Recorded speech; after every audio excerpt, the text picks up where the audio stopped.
Well, guys, as I've said before, I'm no fan of either side in this year's current thing or their propaganda, but this Israeli TV show mocking the BBC is bloody hilarious. I mean, it's literally propaganda mocking propagandists for their propaganda, so full-on clown world shit in every sense of the word. But more importantly for me, it also shows how far the BBC's credibility's fallen, and not only here in the UK, but worldwide over the past decade or more. This many people have been screaming about recently for their apparent love of Hamas, which, let's be honest, shocks no one, does it? But it's not often we actually get TV shows mocking the BBC and, let's be honest, doing a bloody good job of it. This they did in like a 3-minute skit, but I'm just gonna show you the funniest bits of it for time.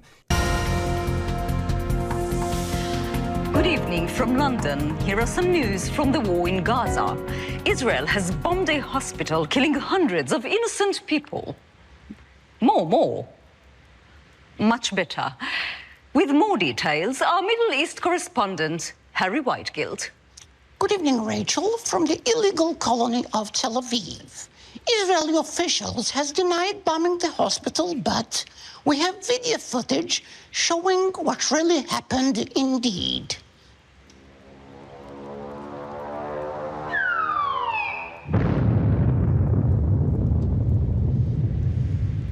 Absolutely shocking, Harry. Yeah, we got this video from Hamas, the most credible not terrorist organization in the world. I'm sorry, Rachel, I've got some terrible news. The United States Pentagon says it has evidence Israel did not bomb the hospital. Wait, what? What? Well, I guess it's going to be one of those things we can never be sure about. Like how the Jews knew about 9/11 and did not go to work that day. No, they just published recording of Hamas freedom fighters admitting they were the one who fired the missiles by mistake. إذا تقول يا ألوهيم أنا أريد تتيل شيلانو على بيت خليم شيل عتسمينو. يا الله بسيدر لو نرى أولي هيوش ما كما هو مهم كاخسي ضحيم يعني تيل عسل تيل بصل Well, I guess we'll never know exactly what happened. لولو زي نحن. It's just going to stay a mystery.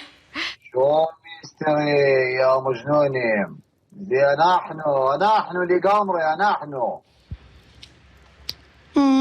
But it's still Israel's fault, indeed. Of course.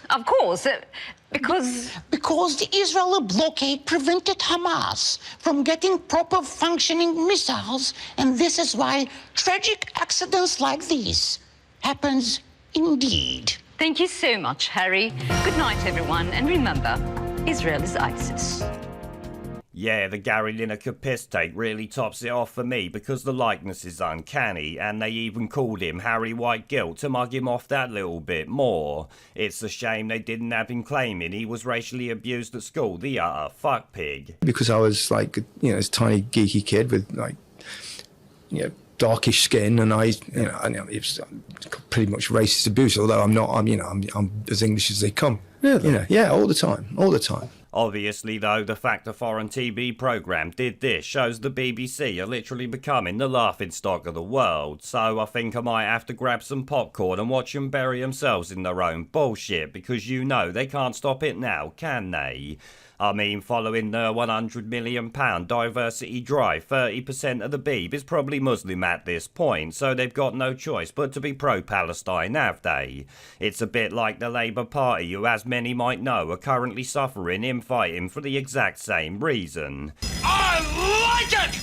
Yeah, I would say you couldn't make it up, but we actually predicted this, so I guess you could make it up, or at least see it coming from a bloody mile off.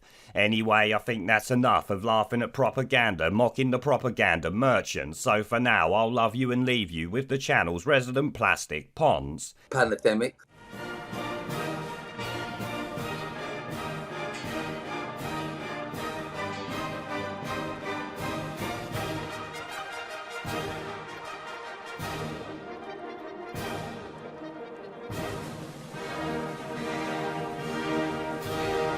pandemic. We're off!